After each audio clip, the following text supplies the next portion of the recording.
Asthma is a condition in which certain substances or conditions called triggers cause inflammation and constriction of the airways, making breathing difficult.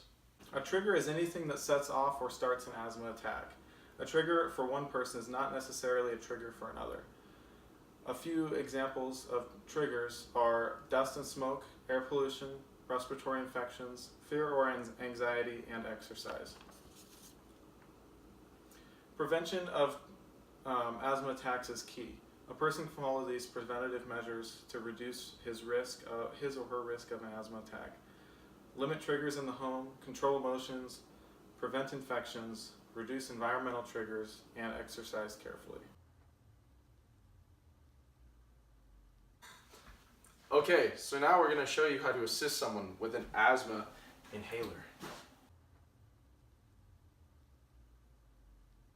So the first step in assisting someone with an asthma inhaler is helping the person sit up. So we want to help the person sit up in a comfortable position where they can comfortably rest and sit, as so.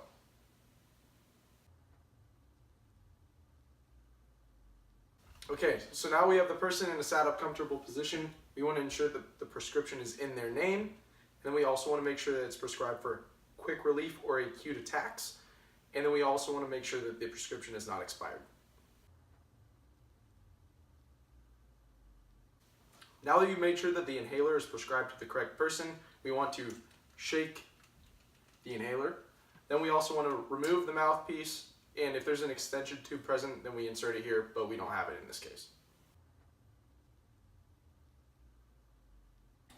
Okay, so now we've shaken the inhaler as well as taken off the mouthpiece. We're going to instruct the person to breathe out as much as they can.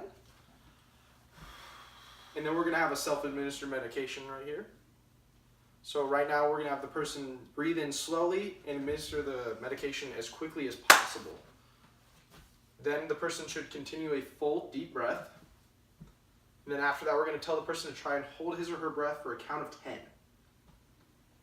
And in this case, we're not using an extension tube, but in the case that we're going to tell them to take 5 or 6 deep breaths with a tube and without holding his or her breath. Okay, next we're going to want to try to note the time of administration and any changes in the person's condition at all. Then we're going to allow them to take the medication again after 1 to 2 minutes. So next we're going to have the person rinse their mouth out with water to reduce any side effects. Then we're also going to want to stay with the person to monitor his or her condition and give care for any other conditions. Okay, so next in the case of shock, we're going to want to care for the person by making sure that they're not getting chilled or overheated. We're also going to want to make sure to call 911 or the local emergency number if trouble breathing does not improve quickly.